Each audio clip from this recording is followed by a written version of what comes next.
Hi, I'm Mike Cerrone with Mastermind Agent, and welcome to the Referral Mastermind call, where we talk about how to get more repeat and referral business from your friends, family, and past clients in the real estate business. The way we outline this call is we do three things. One, we talk about a new topic. I've got a couple interesting things to share with you off the bat here. And then we next go into a Q&A where we talk about anything you want to talk about getting more repeating referrals. And then third, we go into an open session where we can talk about anything about your real estate practice. So let's go ahead and jump in. I got a couple interesting things for you today. One is reaching out to your folks with market reports.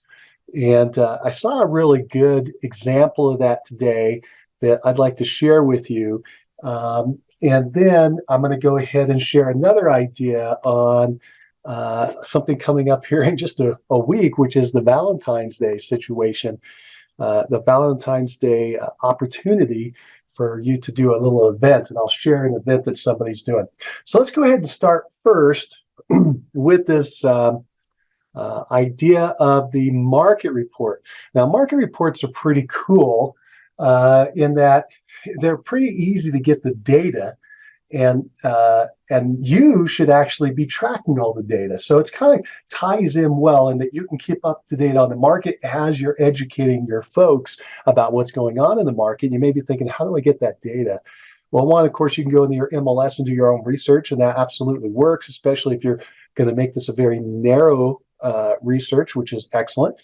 By the way, I always like narrowing the niche. But another option is you can go into your association of realtors, say for your state or your area, if it's smaller than the state. It used to be counties, and now it's kind of, depending on where you are, it's some different section of town or area. Let's just stick with the state for now. You can do national, by the way, or state, but I recommend at least the state level. The reason I'm bringing that up is the state level puts out a lot of really good reports that you can just take, and you could just take their report with all of their spreadsheets and all of their nice graphics, and you could send that out and you'd be fine. That would work well. What some people are doing is they're taking that to the next level. They're doing a video of them speaking about these stats and using something like I'm using right now, which is Zoom, to go ahead and show those stats on the screen while you talk about them. So there's some people doing that they're doing it really well with that. And I want to show you an example of that right now. Let me go ahead and share my screen, and just give me a second here. All right, so hopefully I'm going to close this down. Hopefully you can see my screen. And this guy did this great market report. I'm here in Denver, Colorado, and he's did this market report on the Colorado housing market. It's a recent report. I think it was done just last month. And he talks about the local market being in trouble, was kind of how he highlighted it. He did a 21-minute presentation. You don't have to do that. You could probably get this done with maybe a 2 or 3 minute presentation, and it'd be great stats. Now, what I want to point out here, it's kind of hard to see, but up here in the upper right corner, this is put out by the Colorado Association of Realtors. So what he did was he just went into the Colorado Association of Realtors website, and he pulled these stats, and he puts them up on the screen. Again, this is all done by the Colorado Association of Realtors, and then he just talks about them. And he's really just walking down and kind of sharing the differences and what he's seeing in the adjustments in the market. He's looking at the trends, and he does this for 20 minutes. You don't have to do 20 minutes. I want you to know that. You could do, again, 1, 2, 3 minute, 5 minute, whatever is comfortable for you, but it's really great information. And this guy up here on the left, this guy, Jason Walters, he looks like an expert because he's the one talking about the data that was prepared by someone else. So I think this is brilliant and something that you should be doing. I've seen other top agents do something similar to this, but I just came across this today, and I thought, wow, that is pretty cool. We should share this. So thank you, Jason, for putting this out. You can go check his video out on YouTube. Again, if you look here at the bottom lower left, it's Jason Walter And then the title of this particular video is "The Colorado Housing Market is in Big Trouble." Now, again, you would just do it for your local area. In fact, this guy is not even a real estate agent in Colorado. He's an agent in California. And I'm not sure why he did this particular video, other than maybe he's thinking about moving to Colorado, might be why, and he's building up his database there. But it's an excellent presentation of the concept of, hey, take this realtor data, put it up there on the screen, which you are able to do because you have access to it, I assume.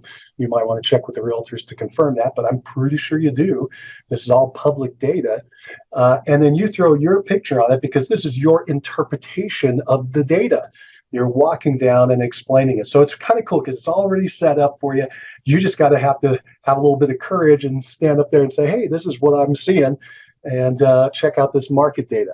Pretty cool. So he's going through days on the market, an average sales price, median price, the adjustments and the trends. Really cool stuff. And you can go as deep or as topographical as you want to go, but just want to share that idea with you. So I think that's a pretty good one. I'm going to stop that share for a second. I want to share one other idea, kind of a newer idea that I saw that was pretty good. In fact, let me just set up my screen for that one. You're always looking for ways to get in front of your people for repeat referral, because that's going to be the best source of your business. And one of the things that you've got coming up is if you can tie in your reach outs and events to holidays, it works really well. It gives you a reason to do it. Everybody understands what's going on. And the one coming up here in the next week is Valentine's Day. It's not too late to do a little promotion to get in front of people on Valentine's Day. Remember, you do a promotion, you do an event, which can be very simplistic, and I'll show you an example in a second. And the purpose of the event is to get in front of your people. People think it's the event. It's not the event. It's the invitation. It's contacting people to say, hey, I'm inviting you to this event. And by the way, do you have any real estate needs? I just want to keep myself in front of you in case you do, right? And so that's kind of the idea. Let me share this idea with you. See if we can pull this up. Here we go. So this is one of the gals that we've been working with. I got all these weird things flashing out. I don't know how much you see, but here we go. So this is kind of an interesting event. This is called It's the Season to Show Love. It's the Season to Show Love. And this is put out by Karen Tamota. And thank you so much, Karen, for letting us share this idea. Pretty cool. She just grabbed this cool little graphic she puts out there on social media. And we go down here and click this to share the event information. And so she kind of took one of our ideas and did her spin on it for a Valentine's Day event. And if you read down here about what it is and kind of how it works, it says show the love, share a photo here of you with someone that you love, either your pet, child, significant others, count. Okay, so she gave a little qualification and she said, this is for a chance to win a gift card to a restaurant of your choice.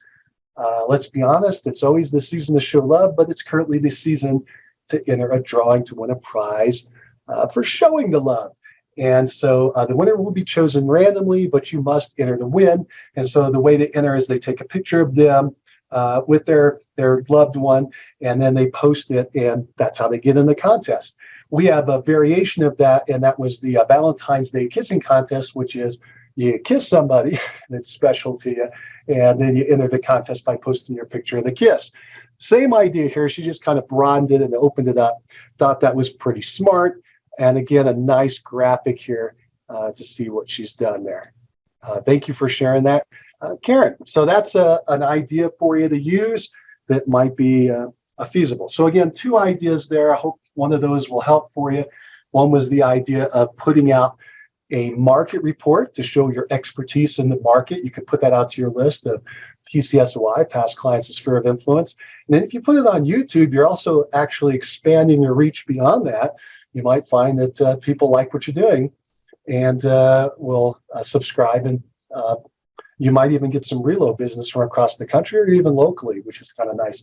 So be sure to put into your your show notes, if you go out on YouTube, a way for people to get back in touch with you. So either your phone number, your email, you can use things like Calendly for them to schedule an appointment. Again, this is where you get into the call to action if you're going to do an offer and a call to action in the video itself, either at the beginning and or the end. By the way, the sharp people are doing both. They're putting something in at the beginning, they're putting something in at the end. And that's the way, if you've heard about the agents who are doing reload business from across the country through YouTube, and that seems to be the most successful version of the YouTube usage as far as generating leads. They're doing that by putting a quick offer and call to action at the beginning as well as at the end, and then a good information and or entertainment in the middle. All right, so that's that. And then again, we have the Valentine's Day, so it's quickly approaching. Take some action right now if you want to capitalize on any Valentine's Day. Reach out. Let's do this. Let's move to the next section of our call. The first section, again, is new information, just kind of an idea to share. Number two is I open it up to Q&A, where we can talk about anything you want to talk about on how to generate more repeat and referral business. So if you have an idea you would like to share, have us bounce ideas off of on how to generate more repeat and referral, go ahead and unmute yourself and tell us what you're thinking.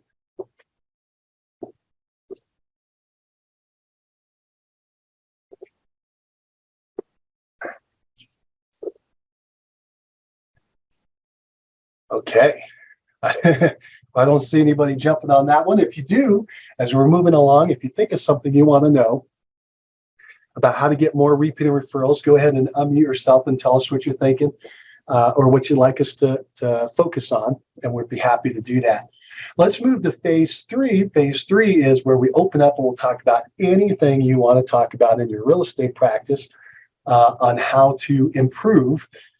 Just tell us what you're thinking and what you'd like us to focus on, and we'll be happy to kind of give some attention to that and see if we can get you some answers. So go ahead and unmute yourself and let's chat about it. Hey, Vivica. Hi. I'm thinking about getting back to the basics, i.e., starting a foundation for some farming. Been saying it for a while, doing things different for so long. Need to just get back to those grassroots, picking that farm area, getting whatever it is I need to get to them, stay in front of them. Just some ideas is what I'm looking for here. Sure. So let me be clear and make sure I understand what you're talking about. You're talking about geographic farming, where you go out to a neighborhood of folks and you're looking at how could you establish yourself there as the agent to get listings, and then of course they may also be buying something else. Is that the right thing that we're talking about? Yes. Cool. I'm gonna ask you some questions to make sure I'm going along, just to make sure I'm going along the right track, and kind of see where you're at to see how I can help the most, because I do have a lot of experience in this area. So what have you done in the past in geographic farming, and what were the results? It's been a very long time that I had to do a geo farm and didn't stick with it. Had good results from it, but again, just kind of getting the cobwebs out of the way. It started out just from having a few listings in the area, so I do the door knock, left to right, cross the street, 5 and 10 kind of thing. I'd always said I'd do a newsletter and start, none of that part ever got an opportunity to take place because I was busy with what I started it. So okay, so let me understand, because you bring up a really good point. When people hear geographic farming, they think it's mail outs, right? That's what most people go to, and most of it is that if you get it big. You mentioned door knocking, though, going around door knocking the 5 on either side and 10 across the other side of the street, basically that block, and letting people know you just got a listing or just got a sale, and see if there's any other business. The other idea there, of course, is a just listed or just sold postcard or other marketing that would go out to the people right in that immediate area, or even you can expand it out depending on your goals and objectives. But what I think is really neat about what you said was you were doing the door knocking. there's a lot of power in face-to-face. People are shy away from that, but for anyone listening, you got to think about that face-to-face activity whenever possible. You're going to get the highest results then. If you're looking for referrals from your friends, family, and past clients, or if you're looking for new business from strangers in this idea of geo-farming. So I just want to bring that up, that you might want to keep in mind that that's not a bad idea to do some door knocking if you have an area that's good at that and you're good with that. I bring it up also because that's something I did early on, and you learn a lot about the people in the area. I wasn't as good on the phone, and still am not as good on the phone. I can do it, but I'm not as good. What I found early on was I could knock on doors. It was kind of weird. I would be scared to be on the phone, but I had no problem walking up to a door and knocking on it. So you really don't know until you try. So people out there listening should think about that. Let's get back to Vivica and her situation. Did you actually do anything beyond the door knocking? No? Okay. No, because like I said, I listed in the neighborhood and was able to get, It was working. multiple listings. Yeah. So I just didn't take it any further at that point. So everything else, moving forward outside of, fast paced, thinking about sitting back and going to it again, it's like, okay, you need to have a plan of action. Sure. Now let's play on that just for a second. I know it was a while back. There's a reason I'm doing all this, by the way. I know it was a while back. What were you doing at the door that was working? I mean, if I just had, I really just had my business card. Did I have I know. I had a little plastic container where I had a little plastic, bag with the doorknob hole in it. And I had my brochure and I showed them my current listings. Nice. This My is business important. card. That was it. So you were in front of them and you had a door hanger with a bag that you could drop some things in. You had your card. You had a script of some kind. Well, maybe you can think about what the script might have been, but you had materials to hand them that were stats on the neighborhood, it sounded like. Did I get that right? Yes, basically. Mm-hmm. Cool. By the way, this is all good because whatever worked at the door, you should consider doing in other mediums. So like in a mail out, okay? For instance, you said at the door you were providing stats. You just had a just sold or just listed. You also are showing other things are happening in the neighborhood. That was one of the most powerful things that I presented when I would do my mail outs, were statistics, okay? And it's the easiest thing for you to kind of pull together and then show your expertise. I was talking at the beginning of this call, for those who are with us, that we were the idea of going into the Colorado Association of Realtors. I'm in Colorado. Your state association of realtors or local association of realtors, and pull up their stats, and then you can share those in a video with your face speaking it out.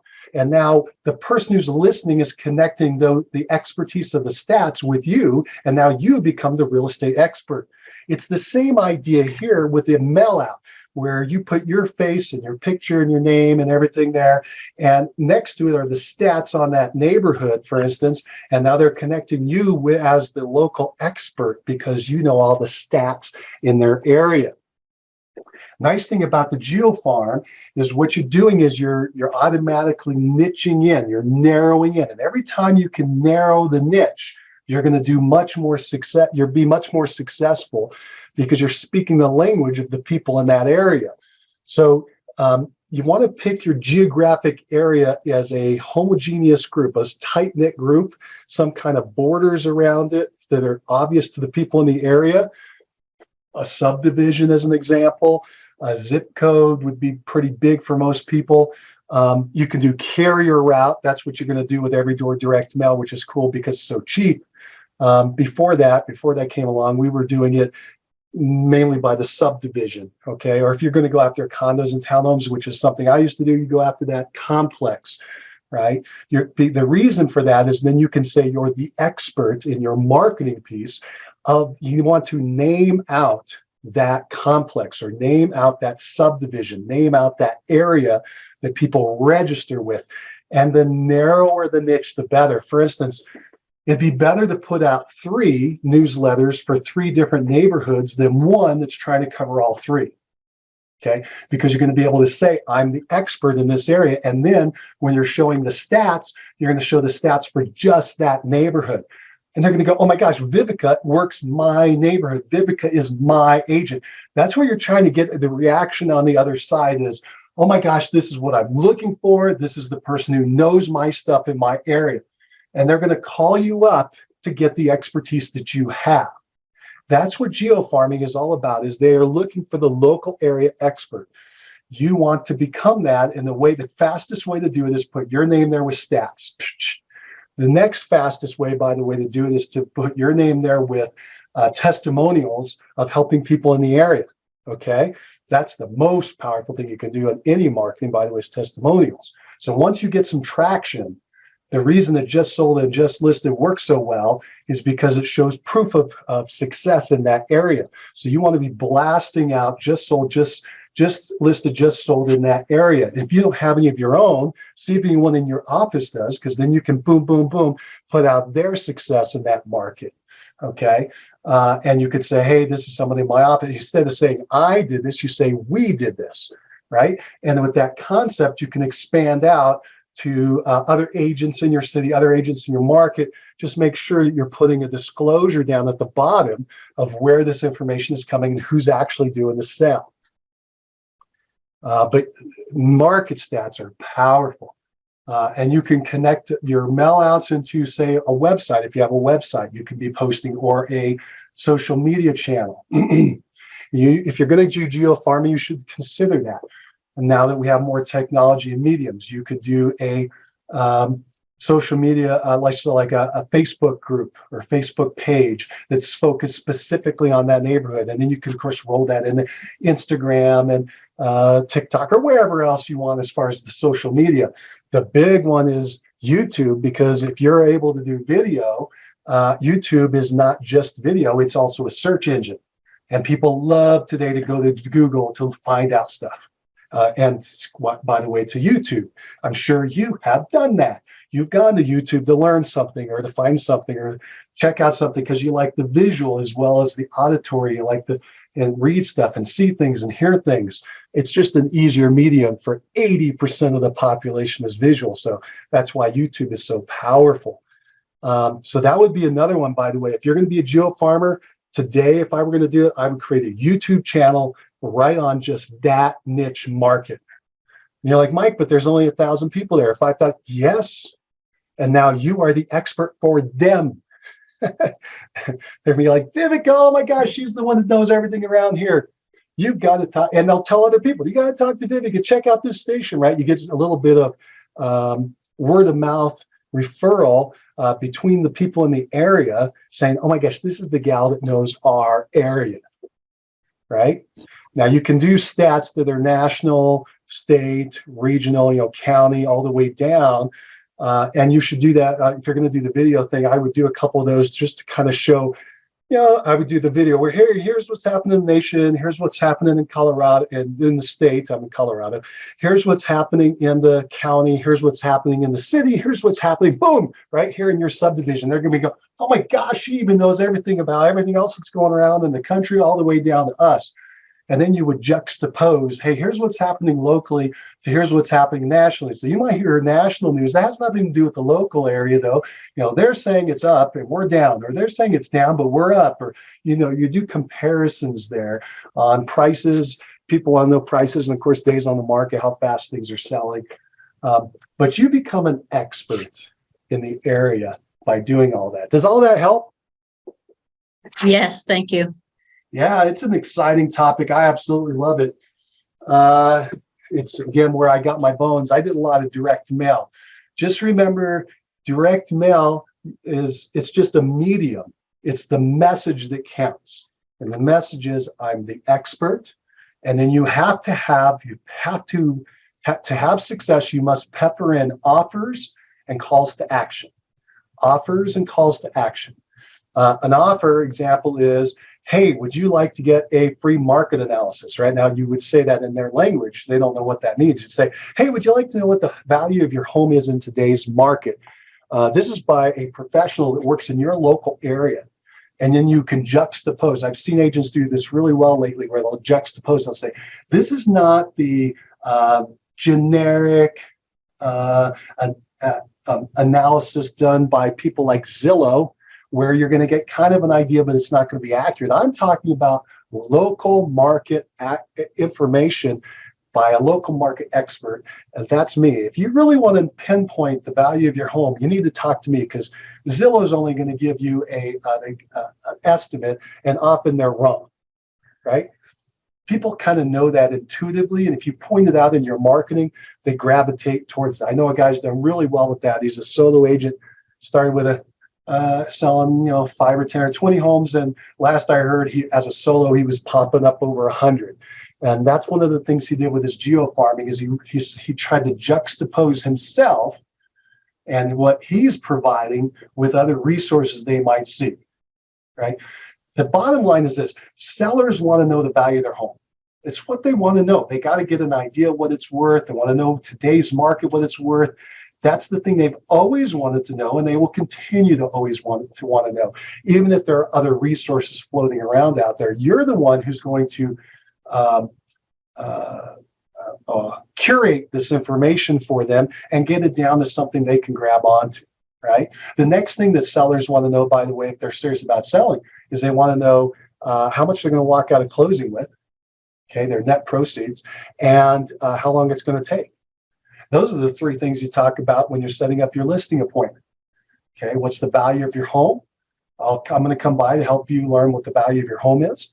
Also, by the way, I can help you learn how much money you'd walk out of closing with. We'll put together an estimate for you so you can see line item by line item exactly what you're looking at. So there's no surprises, and you're going to walk out of closing with this amount. I know that's what you want to know. I'll be happy to share that with you. And number 3, I'll share with you timelines. What's a realistic timeline for you to expect to get this sold? So again, they want to know the value of their home. They want to know how much it's going to cost to get it sold. And they want to know how much, and by the way, not just how much they don't really want to know how much it's going to cost to get it sold. They want to know how much they're going to walk out of closing with, okay? And then how quickly that can happen. If they're a move-up buyer, then you're also mentioning, hey, I can show you other properties that are available so you can make sure this is a good move. Keep that in mind. Sellers don't really care about the sell of the home. That's the anchor. That's their problem. What they really care about is the new property. They're moving towards something. So they got to know there's a place to move towards. That's why there's 2 things that these parties want in their offers. Sellers want to know the value of their home. Buyers want to know lists of property. They want to see homes. Okay, buyers want to see homes. Sellers want to know the value of their home. But the buyers always want to see homes. So again, if you're going to tie this together in your geo farm, somebody who's selling, they're really probably going to be buying again, right? Either in your market or another market. If they're buying in your market, you want to be showing them what else they can buy or what they can aspire to in your market. They want to get ideas of what's going on there. And if they're traveling across the country, well, you can get them to a referral agent in another market that can help them start gathering the data on what is available in these markets, because that's what the buyers want to see. They want to see a list of homes that meet their criteria. And you can play with that, by the way, in your marketing, where you start talking about, hey, here's a list of golf course homes. Here's a list of mountain view homes. Here's a list of lake homes or river homes, or wherever you are, ocean homes, or here's a list of, and by the way, it's great if you can use numbers. Here's the list of my top 10 picks of bargain homes you can get to, or my top 7 investment properties I would consider purchasing, or my top 3 mountain view homes. Okay, notice the number 3 makes it specific, and it sounds really cool, a really cool list. I know you could throw together a list like that pretty fast, right? Just go in your MLS, type in those criteria, and boom, you got yourself a list. It's the marketing side of saying, hey, people out there, you could do this with your sphere, by the way. You should be doing this with your sphere, but you could also do it with a geo farm, which is you're going out to them and you're trying to share something you think that they would be interested in. I'll give you another real powerful thing. I know I'm just kind of blabbing it out there, but you got me kind of rolling. And that is this. If you're doing the geo farm, And people, think about this for a second. If you're going to sell your house here, you're probably going to buy a home in the next area. We did a research long ago and discovered that 50% of the people who sell a house buy in the same zip code. 50% of the people who sell their house buy in the same zip code. Think about that. They're buying very locally. So they're typically, not always, but typically moving up. And the other thing we discover when they move up is they typically buy a home that's about 50% more than the home they're selling. So if they're selling a $500,000 home, they're going to buy a $750,000 as an example. If they're selling $1 million, they're going to buy a 1.5. If they're selling a $200,000, they're buying a $300,000. They're buying up in about 50% increment. So if you know that, and you know that your geo farm, everybody in that farm is a $400,000 average price, then what you do is you start promoting and pepper in some listings that are $600,000 that are nearby, because you know they're going to move up to that. So you could do that in your marketing piece. You could also do it in, say, a postcard. By the way, if you really want to go far with this, in the mailing side of it, you can get really fun. You can do postcards. You can do, some people do letters to start. You can do postcards, which are cool because they're already open. You can do giant postcards. You can do, I used to do this, by the way. Look for, I don't know if it's going to be as much today, but look for a newspaper, a local newspaper, where they do, I'm trying to remember what they called it, an add-on card, buddy mailer. There was a name for it, where they would basically take my postcard, put it on top, and the mail would deliver it. And I got those delivered cheap, really cheap. But it was just like the mail, because the mailman was delivering it. It's just they had this special program where they would put a card on top of like a little newspaper and deliver it. And eventually what I did was I have my own newsletter. So you can do a newsletter, create a lot of data. They're pretty easy to put together and quick. And eventually I created my own newspaper, an actual newspaper. You can print those up really cheap, and now you got this huge platform. I did them both in black and white and also in full color, and then also did a personal magazine. Right? If you're really, especially if you're going to be doing a high-end luxury area, you can do a personal magazine, which I also did, where again, you're promoting real estate. It looks like a cool real estate magazine, but it's you. You're the one featured all over it as the face and the person that's promoting this, and the offers are all in there. They're all coming back to you. It's kind of like doing your own Homes and Land, the old magazines we used to have. And you can distribute that way, by the way, but again, that's a much bigger picture. We're staying local and tighter on a geo farm. Anyway, we took all these ideas for a geo farm and took it from a couple hundred to a couple thousand. I had a market of 10,000 that I was working very successfully at, sending out 2 pieces a month.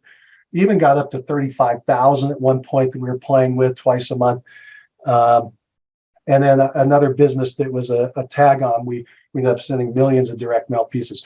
The thing about direct mail to keep in mind, though, is you got to start small and you got to experiment, and do not grow until you're getting results. The biggest mistake people make with geofarming is they say, hey, they hear this stupid, I just hate when I hear this stuff. They hear people say, oh, if it didn't work in month 1, you just didn't do it long enough. Do it for 6 months, do it for a year. That's when you're going to get it. No, if you keep sending out the wrong piece, you're going to keep getting the wrong result.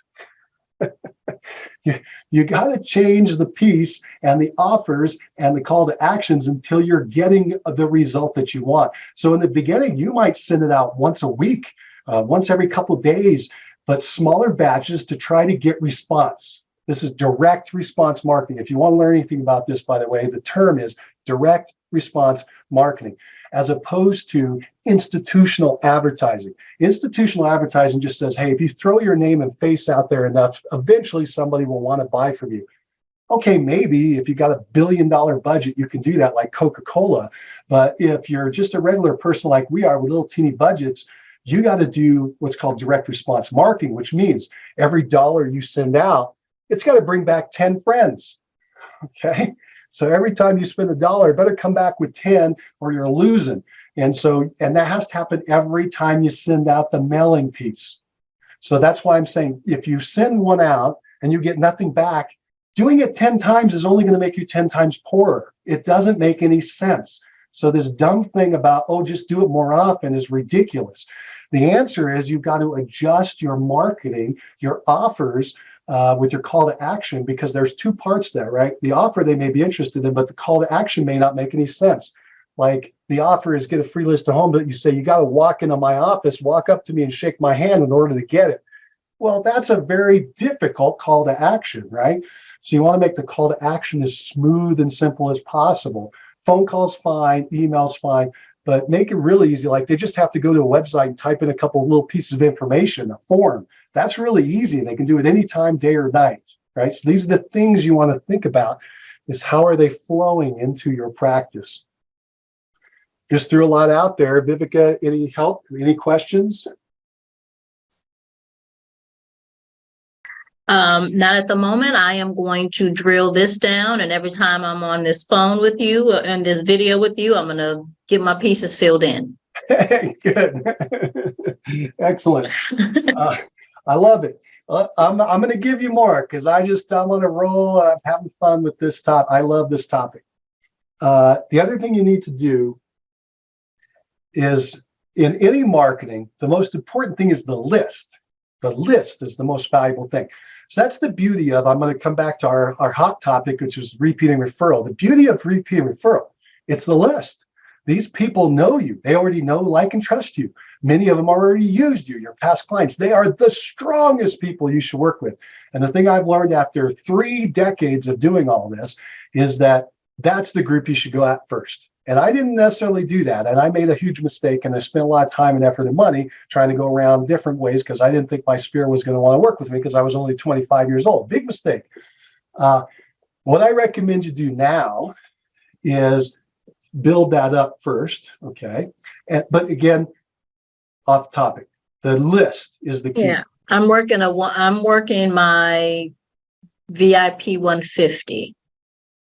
They're going to be your goal. That's going to make you the most money of anything. It's going to make you way more money than geofarming or anything else. Narrow that in on the PCSOI first because it's the most profitable by far. Okay. Geofarming is fun. It's great to get a come list me call. I used to love that, right? And just call up and say, hey, Mike, I saw your marketing. I want you to come over and list my house. Really? Wow, that's cool. I'll be right over there. Oh, wait a minute. Tell me about your house. You get so excited you want to go. Okay, the repeating referral is by far the best. That's why this whole call is focused on that. For anybody who wants to drill into it, it's the most profitable. But if you don't have a big enough one, or it's not clicking off the way you want, well, first of all, build it up. But secondly, there's the outside sources. I recommend you build the column of your business, your marketing business, on repeating referral first. Then you can build some other columns. Some people think you need 10 columns or 10 spokes in the wheel or 50. That's too much for most people. Now, if you're building a giant team where you got 50 or 100 people, fine, you can make it more complicated. But I want you to remember, even the giant teams I've talked to, they get 50% of their business by repeating referral. Focus on that first, build that up, and then you can create some more spokes for some new business. Let's now go back to geofarming, since that was our little topic. The list is the most important thing.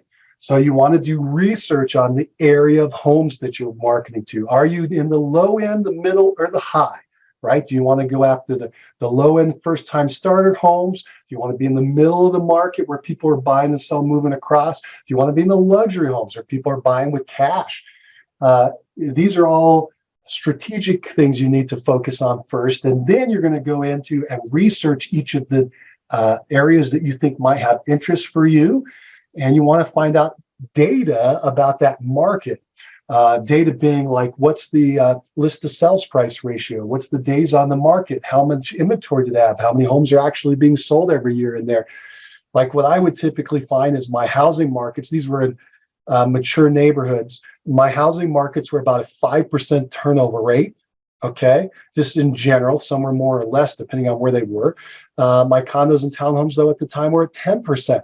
So I like that quick turn, and that's why I did a lot of focus there. You start to recognize stuff as you're doing your research about what's going on there. You also find out if there are more competitors. I know I'm just babbling stuff out, but It's a pretty in-depth topic, but the more you can figure out about your list before you do any marketing, the more success you're going to have. Because if you go into a market where there hasn't been a sell in 3 years, good luck. Okay. Or they only have 3 sales a year and somebody else already is getting a 50% market share, there's not much there for you to get. So you need to do research into that list, into that market in that area first. Also, if you start too small, you're probably not going to get results. You probably have to start at least 500 to 1,000 homes to get rolling. Okay, does anybody have any questions about geofarming?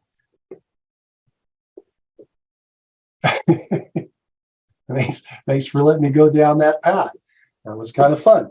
All right, let's do this. Let's open it up for any other topic you would like to chat about. I know we don't have a lot of people here, but I know the people who are here, they're pretty sharp people. Is there anything else you would like us to chat about while we have a little bit of time left here? If you do, unmute yourself and let me know what you're thinking.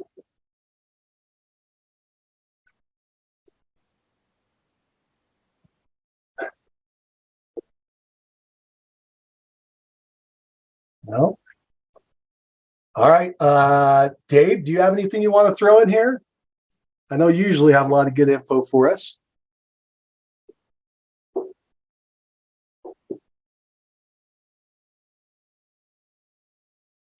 I thought Dave was trying to come in. Maybe he's having trouble there. Well, Dave, if you do, go ahead and shout out at us and we'll chat about it. Vivica, by the way, just a real quick note, you and I should talk. I got an idea for you. I want to share something with you. Maybe at the end of the call, after I do the sign off, if you stick around, I'll mention it to you real fast. All right, Dave, it looks to me like you unmuted yourself, but I can't hear anything, so I'm not sure if you're there. All right. Well, maybe you got a tech issue going on. What I'm going to do is I'm going to go ahead and wrap this up for today, and then we'll revisit it later. Remember, we do this call every week, same time, same place, if you'd like to come in and share. And again, we go through 3 topics. 1 is some new information I share with you, some new ideas. 2 is we open up to anything you can do for repeat and referral. And 3, we'll talk about anything to improve your real estate practice. Excuse me. So come back, same place, same time. Also, we record the calls. As long as the recording works, we'll go ahead and post that. We post that in our Facebook group, which is Referral Mastermind Call. And if you want to get into that group, by the way, just go to referralmastermindcall.com and you can sign up to get on that email list to be notified when the next call is. Also, we put it out on our YouTube channel. If you go to Mastermind Agent Network, that's the channel name. And if you go down and you look for Referral Mastermind, you can see these calls that have all been recorded from today or in the past, and you can check that out. Well, I appreciate everybody being here. Thank you, Vivica, so much for participating today and helping us move this thing along. It was great helping everybody. Hope everybody does well in this upcoming week, and you take care. All right, bye now.